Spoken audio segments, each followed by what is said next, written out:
Good afternoon, and welcome to the City Club of Portland's Friday Forum, Oregon's premier public affairs forum.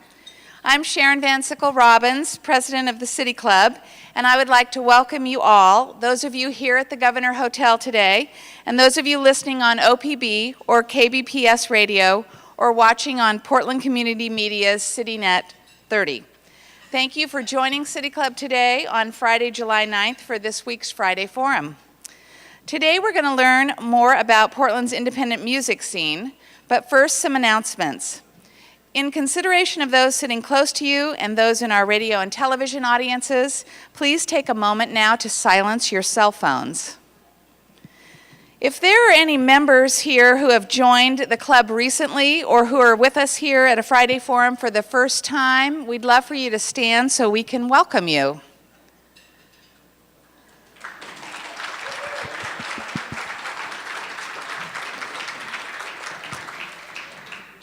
As always, we offer our appreciation to those whose generous financial backing makes our time-honored City Club luncheons possible. Please join me in offering an appreciative round of applause to the Don Sterling City Club Fund of the Oregon Community Foundation. We greatly appreciate your support. If your company or firm would like to be a City Club sponsor, please contact the club staff at the back of the room or call the City Club office. You can join us at next week's Friday Forum to learn more about energy conservation in Oregon. Before I begin today's program, I would like to offer a big thank you to Boy Eats drum machine musician John Regal for the live music that opened today's forum. It was really great lunchtime entertainment, and we thank you.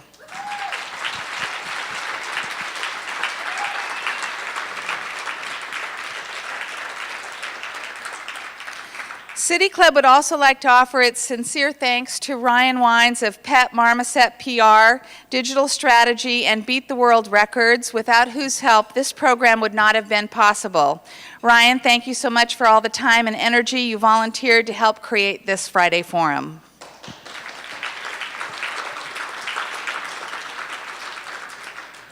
And now to today's program. In the world of music, Portland is a small market between Seattle and L.A., but in marching to its own drummer, Portland has become a Mecca for the independent music scene. Today, City Club is thrilled to have with us four of Portland's best-known independent musicians who will discuss the ever-changing landscape of the music industry and why we should care about sustaining independent music in Portland. With us to lead this conversation is none other than Metro Council President David Bragdon, and we're tapping into the inner David today because he's also a great music enthusiast. We're extremely pleased to have him here with us today to moderate our discussion. So, David. Thank you very much. See, I think maybe you thought there was a mistake in communication that you're here to hear me talk about the urban growth boundary and the Columbia Crossing, but actually what I decided is that you'll probably enjoy this a lot better, and I know that I will. So why don't we have our panelists come on up, and we're not even going to call them panelists. They're going to be what I'm going to call my fellow conversationalists this afternoon, because we're going to have just a discussion for about 40 minutes, and then we're going to invite you to participate in that as well. So let me introduce who our conversationalists are today. Dave Allen, who's just run back to get a brownie, is the director of Insights and Digital Media at North, and North is a branding organization and agency, does a lot of work for Portland General Electric, Regents Blue Cross, Deschutes Brewing, a creative brand agency. But quite a history there. He was also the founder and bass player for the Gang of Four, which came out of Leeds, England in the late 1970s through the early 1980s. Rolling Stone called it the best politically motivated dance band in rock and roll. So there you have it. I said, you know, if he can be the most politically motivated dance band, could I be the most dance-motivated politician? So we had a good deal there. Their band walked off of a BBC show because the lyrics were going to be censored, because they had proposed to use the word R-U-B-B-E-R-S in a song, and when BBC wouldn't permit that, they walked off. which also had them banned from BBC Radio, which jeopardized their status with EMI, a major label. And one of the things we'll talk about actually is the role of those labels in terms of freedom of expression. He went on then, he's become a digital musical consultant for Fortune 500 companies, so he's worked in the corporate world as well. He now runs Pamplemousse here locally, which, and this is how that company is described, it's a website that reduces the transactional friction between, I like that, because there's transactional friction in my line of work as well, but to reduce the transactional friction between music lovers, musical artists, and copyright holders during internet distribution. So it's again, how do we, these new technologies, how do they change the structure of the industry? So he's been a band founder, a band member, promoter, consultant to companies such as Intel or eMusic, and brings that whole background to us. On my right here, originally from Colorado, is Laura Veirs. And now she claims to have not listened to music very seriously until she reached her 20s. That she would listen to whatever happened to be on the radio, commercial radio, whether it's folk or country or classical, but really loved the outdoors and camping and connecting to the outdoors. She went to college in rural Minnesota, where she graduated. She studied geology and Mandarin Chinese. So all of you parents out there whose kids want to major in music and you're telling them, oh, you'll never get a job in music, why don't you study something like geology or Chinese and you can make a lot of money? She can tell you that story. It's actually she says it's a geological expedition in China that first really got her interested in songwriting. So there are a lot of different paths to this, a lot of different educational backgrounds. Her most recent album, which just came out in early January, connects to the outdoors, and I think we might want to touch on this. How does Portland's natural surroundings provide inspiration? Her latest album, which is the 7th, is called July Flame, which if you're like me and you spend every Saturday in the summer at the farmer's market here, July Flame, of course, is one of the brands of peaches that's famous in this area. And she and a friend went and bought these peaches and then converted those into songs. She's performed with isn't that right? Living here in Pytopia, Tricia Martin calls this Pytopia. Ethan Seltzer says Ecotopia, but we're turning into Pytopia.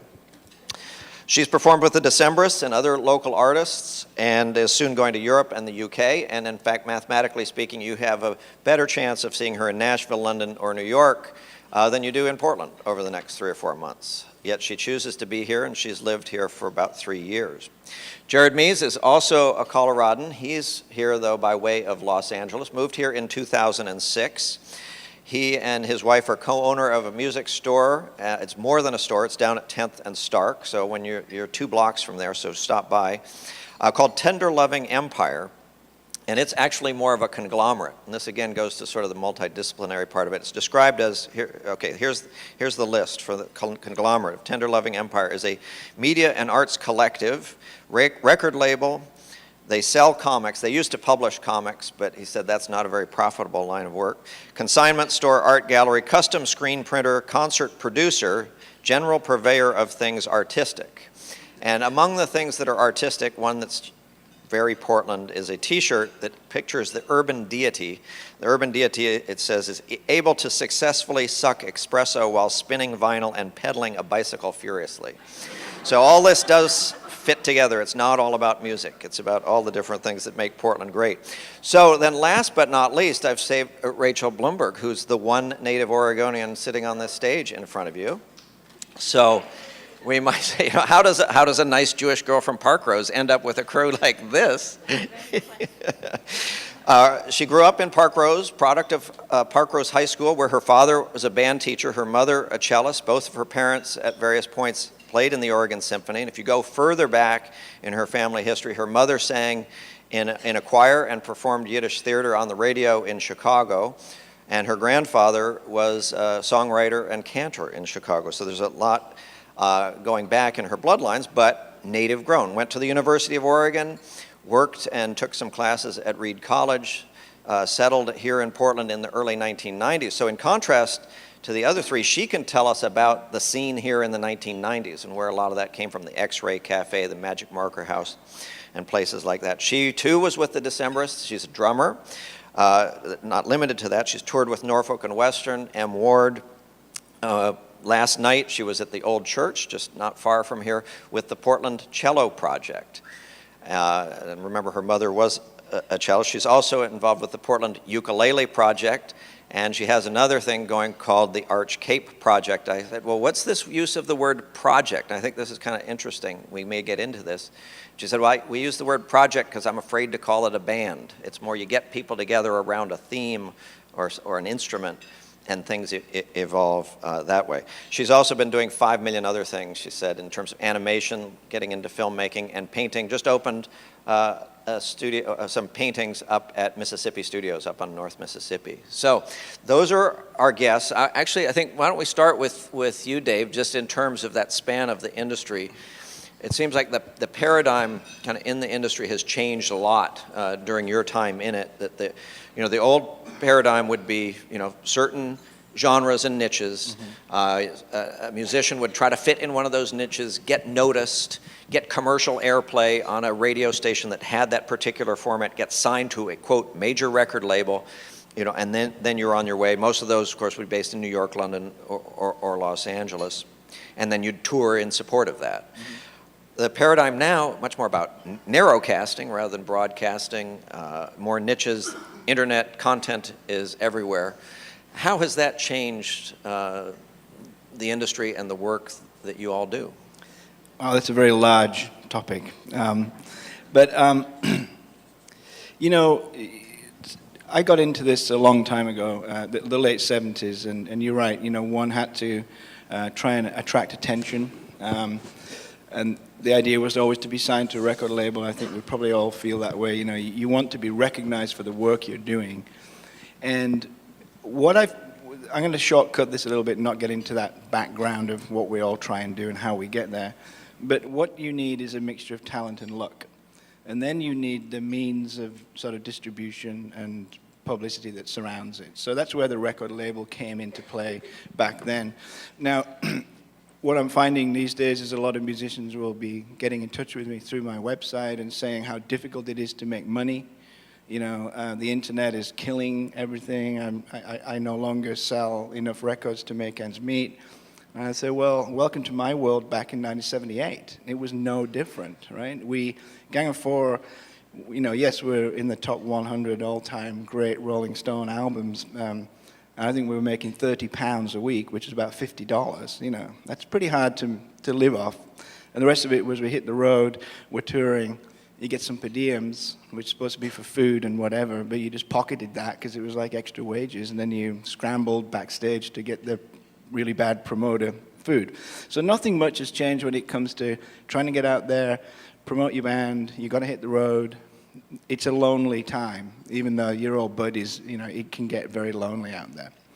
If we skip forward to the late 90s, the industry became fundamentally disrupted, as a lot of new technologies do.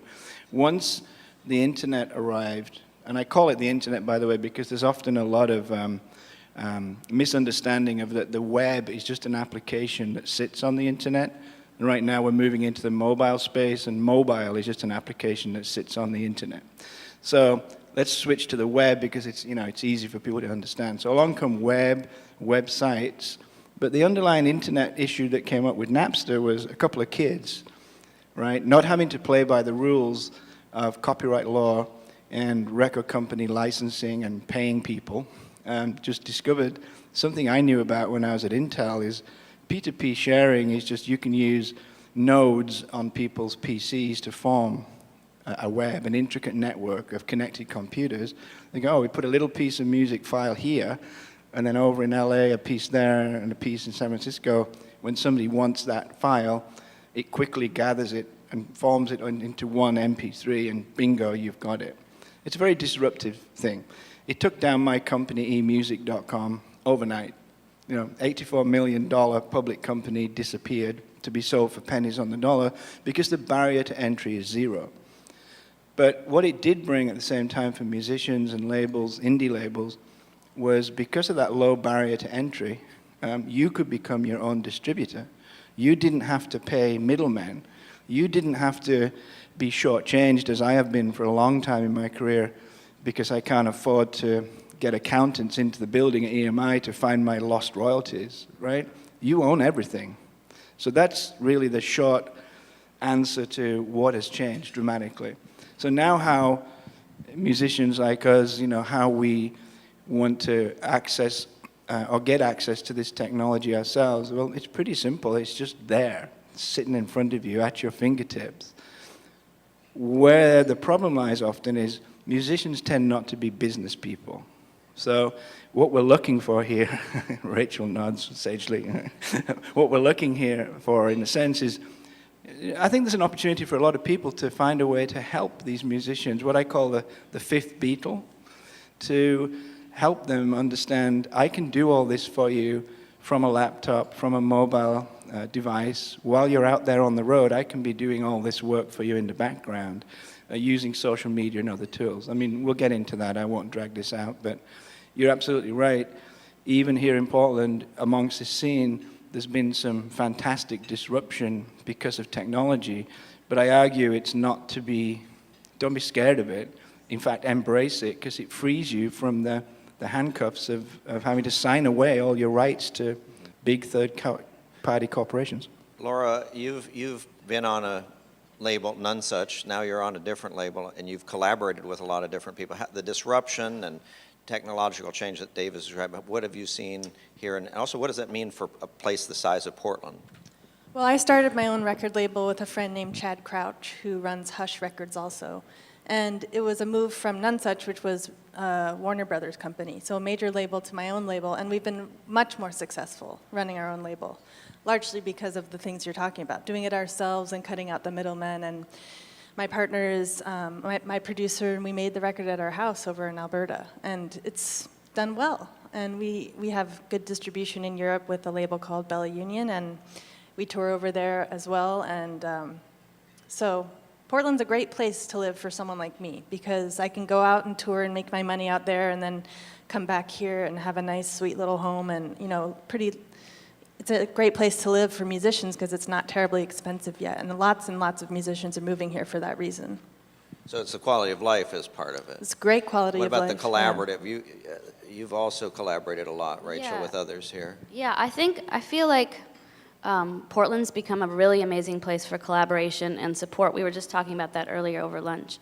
I feel like there's a lot of people here who've realized that they can sort of make their own job and make their own way. And because there's so many people doing that, there's so many of us doing that, it makes it easy for all of us to do that. And so in terms of collaborating and making music, it's very easy here. I would just, echo that, because that's pretty much why Brienne and I moved here. My wife Brienne and I moved here 4 years ago, pretty much to get away from the corporate idea of music in Los Angeles, because it just seemed impossible to really do anything. You felt like your hands were tied. You made music with your friends, and you really couldn't ever have any hope of it seeing the light of day. So we moved up here 4 years ago and just started collaborating with friends and gaining a little head of steam. And we've since, created a Tender Loving Empire, which is a lot of different things, but ultimately it started out as a collaboration at its core.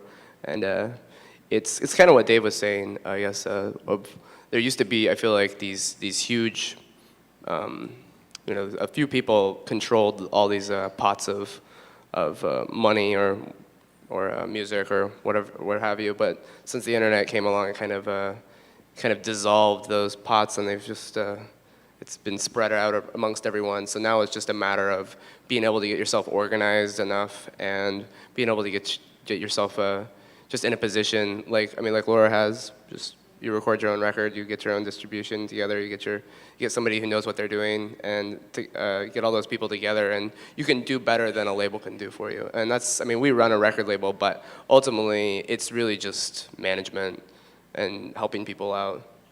Management-wise. And is that what independent means to you? When somebody talks about independent music, it's not necessarily a genre of music, it's sort of a structure of the industry, it's a way of doing things. What does the word independent mean? Well, I was going to say, in relation to what he was saying, and in relation to that as well, I feel like it means just sort of taking something into your own hands and making it become what you want it to become. You have a vision, like these guys moved here and have made this amazing store and this label. You have a vision and you make something happen because you believe in it. And I was also talking earlier about how sometimes it's actually good to not overthink things, to sort of live in a little bit of unreality. And I think Portland actually has a little bit of unreality. We live a little bit in a bit of a dream world. But I actually think that makes it possible for people to make things happen for themselves because they have a hope and positivity. Another thing I wanted to say was that I think it's really interesting. Portland has a long history of fostering independence in terms of the music and arts, starting way back. But because of the internet, it's also lots of small communities in different towns have been able to connect together and become stronger. I remember back in the 90s, there was this mailing list called the Indie Pop Mailing List, and they were all like-minded labels, bands, and it was an amazing way. For example, I had this band called Boy Crazy, and we were able to get out of Portland and connect to all these communities, and they were likewise able to come, bands would be able to come here, and I feel like in a strange way, Portland's sort of a hub, and at the same way we have our fingers in lots of other small communities because of that. On that note, these guys are used to playing in big venues with green rooms, and there's it's the real deal. These are the real deal musicians. But our band, we're just started out, so we end up in these little venues with no green room, and you just have to hang out at the bar or whatever, and get accosted by people, and I'm talking about on tour, and so consequently you end up just hearing a lot of people that just come up to you and say, Portland, wow, I've heard there's just amazing music from up there, and I heard you guys have such an amazing scene up there, and there's kind of this groundswell of idealism that actually surrounds Portland when you're from somewhere else, which is funny because I had that same ideal whenever I was living in L.A., and actually I got up here and it's actually even more true than I thought it was. So I find that on tour too. Everybody's moving to Portland, or they're thinking about it, or their sister's moving here, and they're all artists or musicians, and I'm wondering if you guys have any thoughts about how those people are living, because it's really hard to even get a barista job or a service type job here. What are they doing? I know some of the real youngsters that have moved here, and they're living 10 in a house. So if you live 10 in a house, you can just get by doing very little for work. But what about work? Well, what you're hitting on there is an underlying issue that there should be as much support as possible for all creative arts in Portland, because it is a big driver of our economy, whether you like it or not. If there's Holocene and a hot spot for indie bands, I'll just pick them as an example, and they're employing people. I think it often gets a bit forgotten. The music scene is much bigger than we may understand at times, especially with its financial impact. So if a club should shut down because there may be some licensing issues, or you're just not allowed because of noise regulation, it affects people's jobs. And you're absolutely right. There's only so many barista jobs. There's only so many cycle messenger jobs. And these are the sort of jobs that musicians, unfortunately, have to pick up to be flexible, to be able to play and write and record and tour. You need a job that you can come and go to. So I just throw that in the ring as a sort of, how can we keep that top of mind, especially as we look to be going into a double-dip recession, and the states don't have a lot of money. The city's going to feel hard hit, on the tax base. We mustn't forget that there are people working here to be able to create music and entertain people and create jobs. So it often gets lost in the mix. Well, Rachel, you're the one here who's a product of the public schools here, and you had musical training, and your parents were committed to it. Do you have any thoughts about what Dave's talking about how people are valued and prepared in terms of music? Oh, in terms of music, like in the schools? Yeah. Portland has some amazing musical opportunities for youth. And some amazing opportunities. I was going to comment on make a small business aspect, but I'll save that. I think right now, though, that all public schools are suffering in terms of musical education. But we have things like the Rock and Roll Camp for Girls, which is amazing. And we have some other music schools. I teach at a school called the Community Music Center, which is Portland Parks and Recreation run music school, and also Ethos is amazing. So there's some other opportunities for young people to get a musical education and also to maybe learn some of the business aspects of being a musician. One of the great things about the Rock and Roll Camp for Girls, which I've taught at since it started, I guess it's, how long has it been around? 10 years. 9 years or something, but we actually teach all the girls lots of things about the business aspect of being a musician.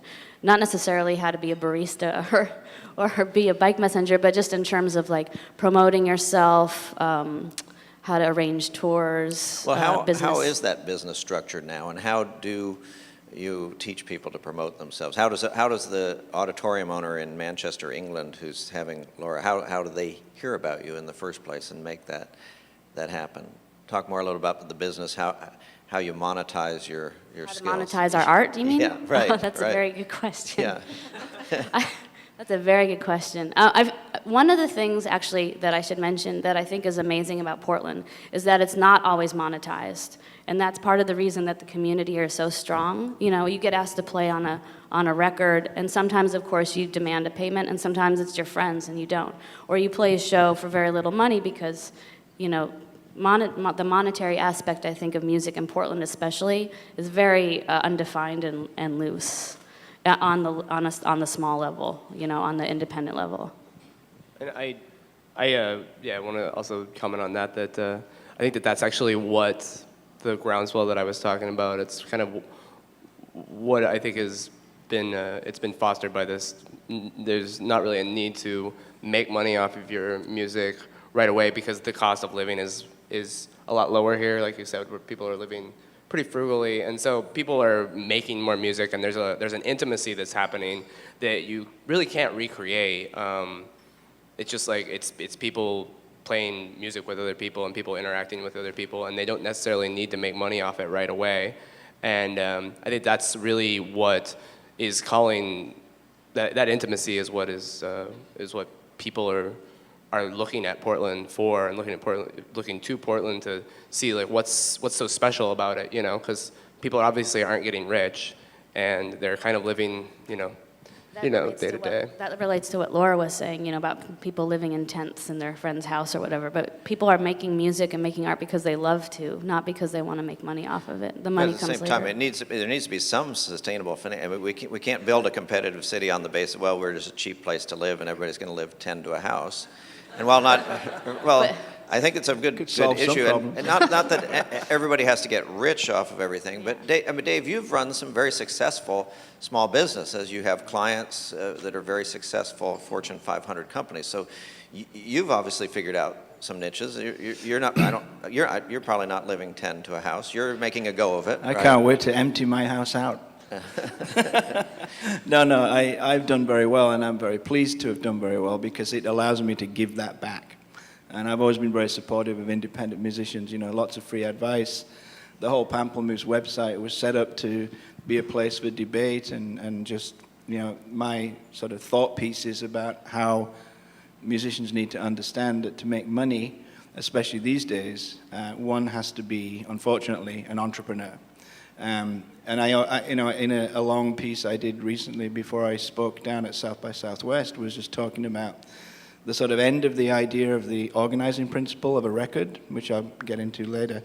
But first and foremost, it's like these days musicians are in the T-shirt business. I mean, when my band Gang of Four got back together for 3 years, we were in a fantastic position of being revered, and we didn't have a record label. And everything belonged to us. So we re-recorded some of our favorite songs and put out our own CD just to sell at stores. At the shows. We licensed it off for whoever could try and make something through retail, which was, you know, we found out later wasn't very much. But we were selling hand over fist at the point of sale. So, you know, you become a business person. We had to be working with the tour manager most days to just, you know, get together and talk about how much merchandise do we have left for the next week because it's selling so quickly. But, you know, the margins were all ours to keep. They weren't shared with the label or other people around us. Even our deal with our manager was he got the same as we got. And we had a great, successful 3-year run just touring countries we'd never been to. But being a small business, I set up an LLC here in town for the band so that we could, get paid in the U.S. without having withholding taxes, which happens because, the band is a British band. So we realized straight away we're going to lose 25% off the top. Now, this is not what I would have been thinking about back in 1978 when I was lying on a couch, with my 30 pounds a week, wondering where to eat fish and chips or go to the pub. You had a choice at that point, right? But it really isn't any different these days. It's like, and I feel, I was going to say it's a bit of a shame, but I think something I've tried to say at conferences a lot is like, just because you can sing in the shower doesn't mean you're going to get paid for that, right? And I think there was a false explosion of expectation, and I blame MTV. There's that generation of like, if I just knock some songs together, wear certain clothes, make a video, I'm going to be on MTV and make millions. So you had this really weird bell curve. And Mick Jagger said something in a BBC interview recently. He's like, let's remember there was only a 20-year period when we all got rich, right? It was this bell curve was inflated, where you're getting up to stadium-sized shows and people were paying $500 a ticket. Well, now, we'll go back to the internet, it's leveled the playing field. Now, everybody has a chance at making a lot of money, but you've got to wake up in the morning, unfortunately, shake the cobwebs out of your hair and go, how am I going to sell something today? Because there's no one around to help me kind of artificially feel rich. And by that I mean making a call to your manager, like, how many records did we sell? How much radio play are we getting? It's like, well, if you don't know, you're not going to get paid. So you have to be behind that at all times. I think Portland's the kind of place where you can make your own job, in a way. You can cobble together and fashion your own job. So based on what you're saying, definitely everybody has to be an entrepreneur. But I think the way that musicians make money here, there really needs to be more support financially for musicians and for cool small businesses, our artistic and musical businesses. But it is possible to sort of piece together a funny little life. And I was going to say that same thing, as I feel like Portland actually, because of all the stuff we're talking about, with there being at least an eye on Portland, or at least an ear, people have heard the name, I think that the city of Portland is actually in a pretty unique position to actually treat Portland music like an export in a way, and actually they're in a position where the city could make quite a bit of money off of supporting Portland music, in the same way that Austin is the live music capital of the United States or the world, or whatever they're called. It's definitely like live music, Austin, are in the same sentence. I think that they unfortunately maybe have overstayed that welcome a little bit. It's kind of a lot more about like corporations and about co-branding and about a lot of other stuff that's not about music when you go to South by Southwest. And I think Portland is in the unique position to kind of pick up that slack, where like this is where the music's actually happening, and actually really make a run at making music one of their big exports and bringing a lot of money into the community by helping that. And how would you promote and sustain that without it being sort of bureaucratic and stodgy? Because there's the factors that come together are very much organic and almost random, right. But now they're there, and the question is, how do you propel that forward? Because there's places that New Orleans, Austin, Nashville, that become generation after generation, they are associated with music, and there's a real commercialized element. There's people who talk about the old Nashville before it was commercial, and look down on it now. But then there are places like Seattle, grunge comes and then it goes. Now everybody's forgotten it. And so how do you make Portland be more than a flash in the pan, but also continue to be genuine? I think that's kind of a balance there. Yeah, there's a great deal of importance around authenticity, right? But I think we can say by now, I've been here almost 11 years, and I see a very authentic, independent music scene in this city. It kind of makes my toes curl to think that Austin stole that live music capital of the world. So in a sense, it's like, well, we could say that. What do we want to go to Sam with and say, this is what we should call Portland, to put it on the map, as if we all truly believe deep down inside that we have an authentic music scene, and I think it's hard to argue that we don't, then let's find a way to capitalize on that from a tourist industry side. It doesn't need to be all corporate and sort of bogged down in bureaucracy. Didn't Sam hire someone in from PDX Pop Now? Yeah, Carrie Clark. Oh, that's right. He's probably yeah. sitting here somewhere. There he is. Yeah. So you know. Good to see you. So why don't you describe what that is?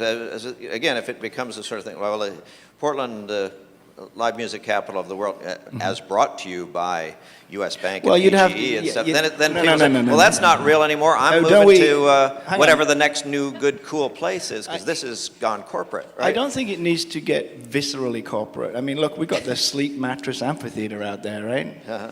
I mean, what is that? I mean, if somebody asks Gang 4 to play the Sleet Mattress Amphitheater, I may have to ask some questions. You know? But I don't think, like, Austin, to be fair, has managed to find a balance, I think, and a lot of it came around, like, through public television, for instance, really. You know, what is that NPR show down there in Austin City Limits. Thank you very much. Yeah. Apologies to those broadcasting. We could call it, we call it Portland Urban Growth Boundary here. Then I could host it, right? Wait, why don't you? That could be the naming rights to the new Timbers field. You know. But brought to you by Waste Management. All joking aside, I think there is an opportunity for Portland to grab that, and maybe that's been worked on. I'm not sure, but just to, grab that idea and then form something around it. Because I know that up in Seattle in the mayor's office, they had somebody who was an interface between, particularly musicians, where when people think of the creative arts, they tend to think of music on the side somehow, as if it's been bolted on. But we're no different to, the ballet, the opera. And I say even myself, it's not easy for me to make money with music these days. It's like we all need some kind of help. And it doesn't mean a handout. I'm very averse to handouts because that doesn't help nurture things. But just some kind of overarching grand scheme that the city could latch onto, maybe.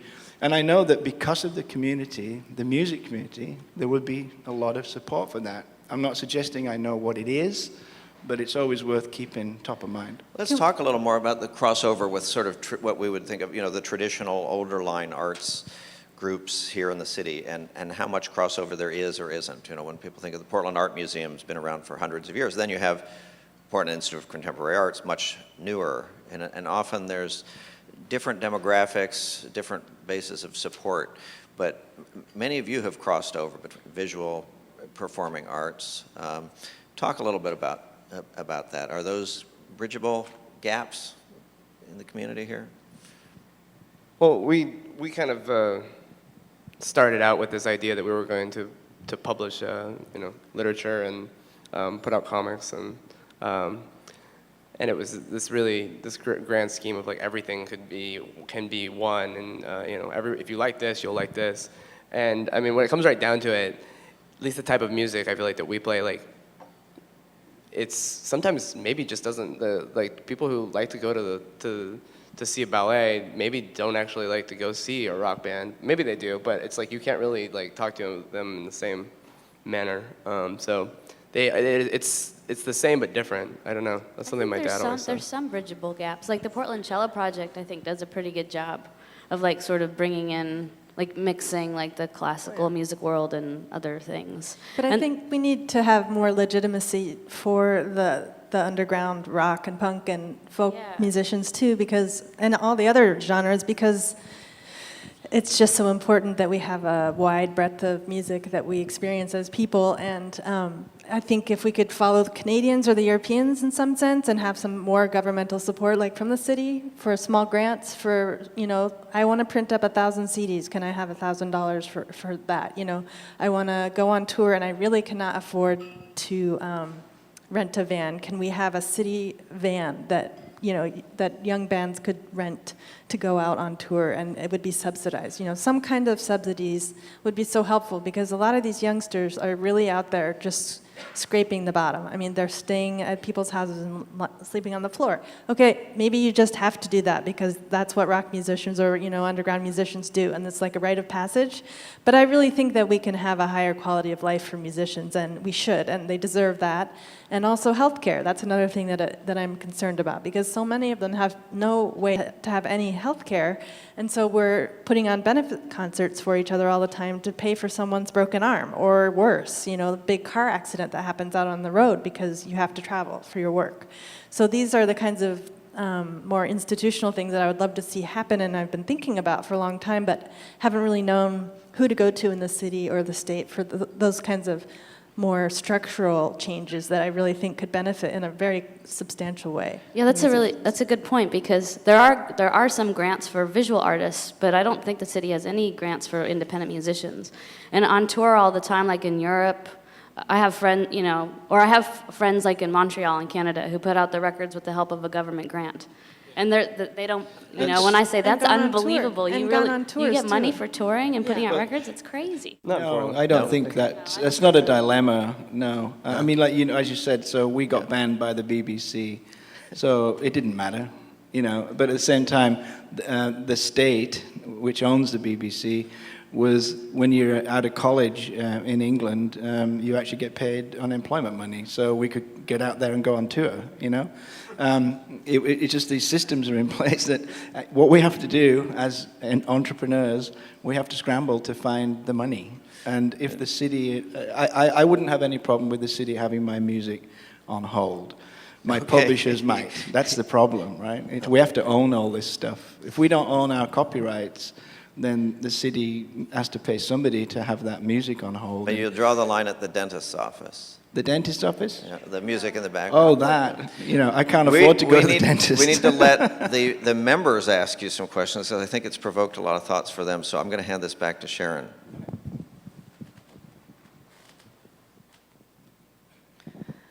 So some of you may not have been to a City Club Forum before, but the first question for our speaker, as always, will be from our Friday Forum host.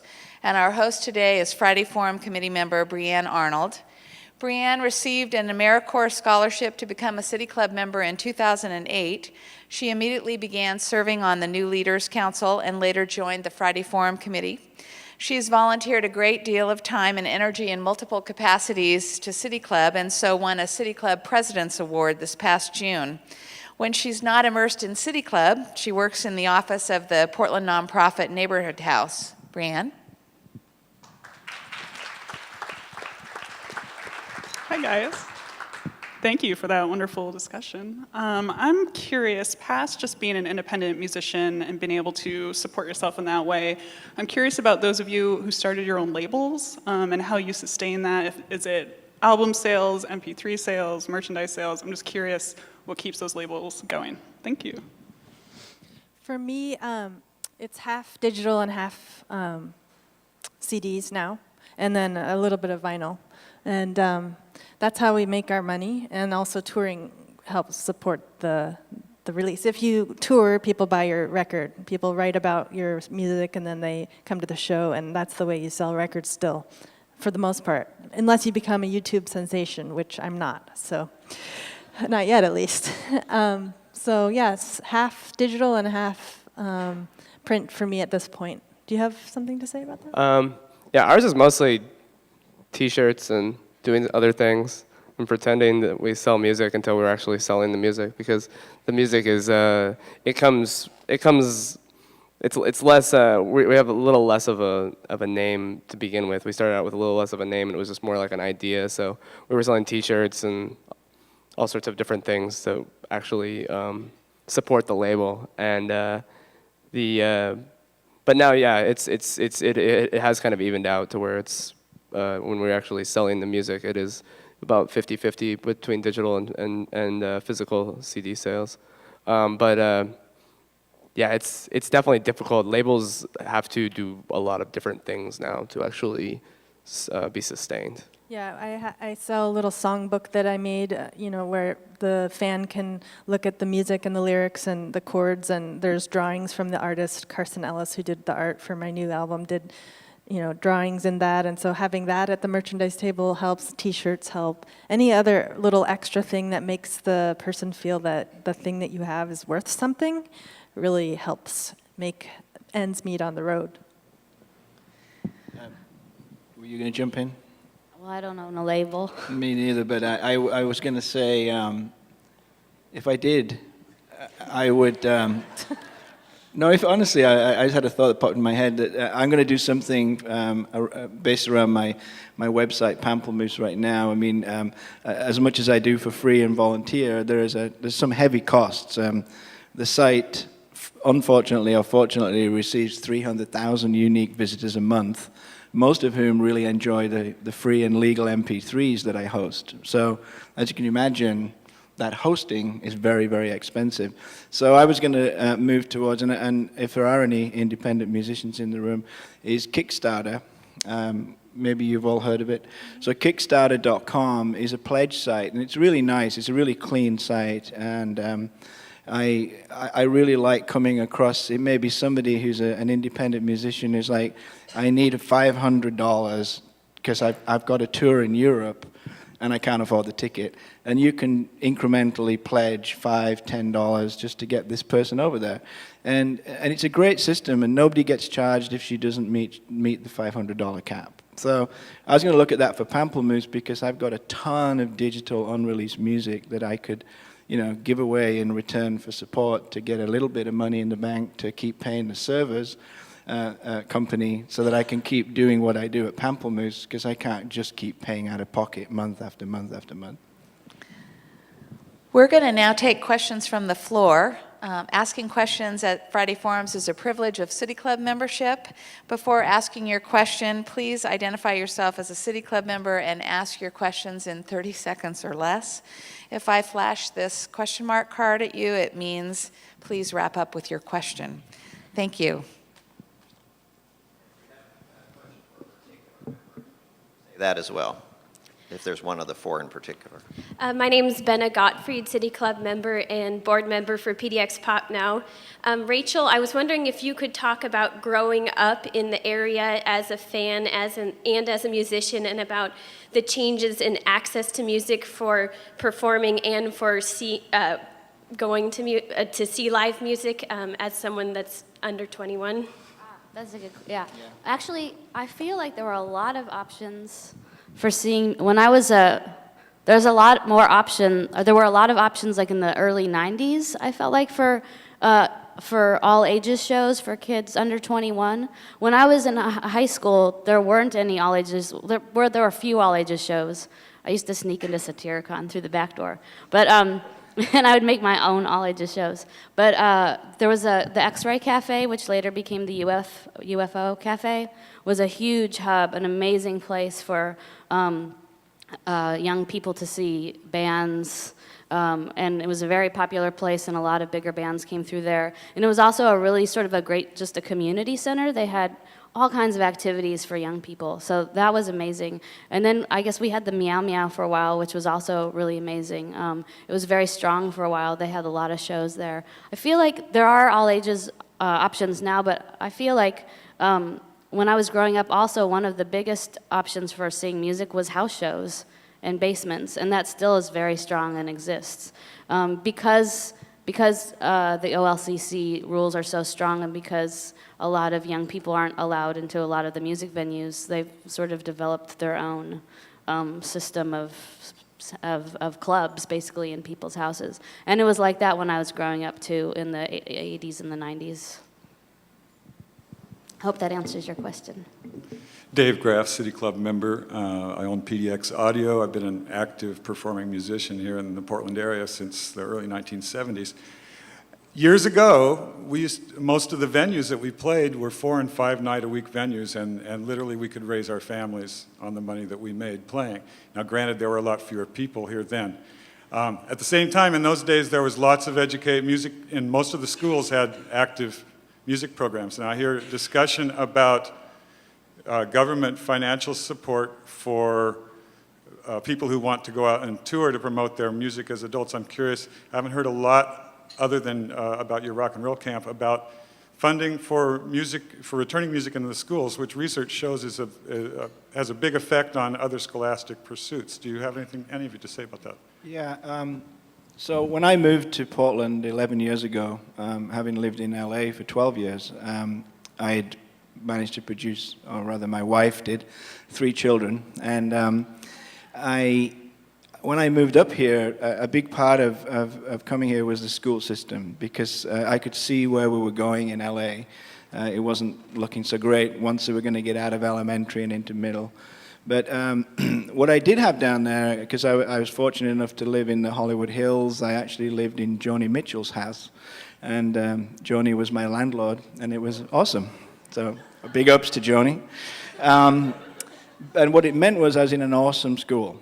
And it was it was like underground funded, by all the Hollywood rock stars and movie stars and all that live further up the hill in the bigger houses. But their kids went there, and you would have these big, the school event where fundraising event.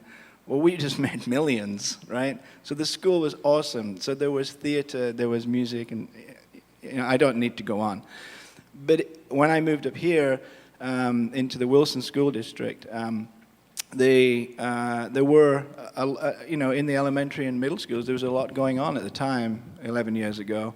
But what I've noticed is it got whittled and whittled and whittled down to where I think my son was losing his mind. He's a very, very talented musician. I had to get him out of there and into PCC for his senior year to stop him dropping out because he was so bored.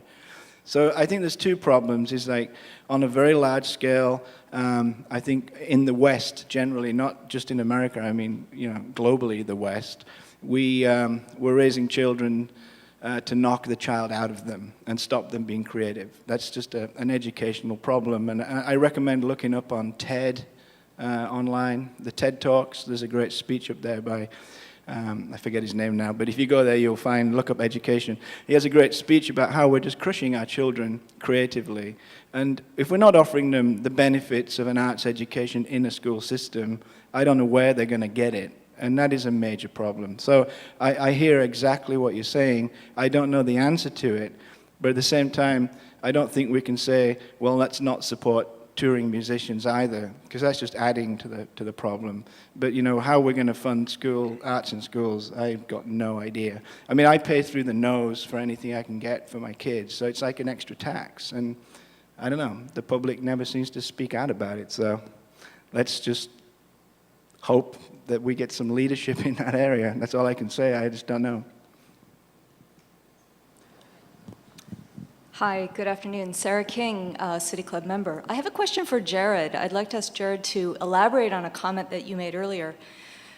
I seem to hear everyone saying that making music, recording music, distributing music is kind of flattened. Everyone has more equal access now. And yet you also said it was much harder to be a musician in LA than it was in Portland. Aside from cost of living, can you elaborate, or maybe all of you that have lived in other cities, elaborate more about why it is easier here than LA? I would think LA is also a very nurturing, creative, supportive environment. So I was just curious if you could dig deeper. Yeah, the big one after having having been here almost 5 years, the big problem I think with LA was just the distance between things is just so much greater. There's not as much public transportation. You're spending a lot more time in your car and a lot more time trying to get to the thing that you're doing rather than doing the thing that you're doing. And you get discouraged a lot easier because it's difficult to actually get there. Or I just felt like it's a lot more difficult to actually concentrate if you don't have the ability to live downtown close to the venues. Like, if you want to live in downtown LA, you have a much higher I guess cost of living than if you want to live downtown Portland. And so consequently, being part of an artist community like Silver Lake or Echo Park in LA is just there's a lot higher point of entry as far as just what you have to have your act together, and it's. You have to basically have a good job, and you have to almost like have a job that inhibits you from being a musician, like full time, being a job that won't allow you to tour. You kind of have to have that job in order to. It's a chicken and the egg type scenario, catch-22. That's up here. It's just things come a little bit easier because it's just not as much friction. It's easier to live here. I don't know how to say it any different than that. It's just easier to live here. Very quickly, though, I think it's worth bearing in mind it's getting kind of expensive here too, right? I wouldn't like to have the audience leave with the idea that it really is cheap for us as musicians to get by. Like, jobs are scarce, rents are rising, the cost of transportation's going up. So, it's better than LA, but it doesn't mean it's going to stay that way for much longer. Right. We have unfortunately run out of time for further questions, and we'll have to stop for this week. But feel free to come up and talk personally to the panel. Oh.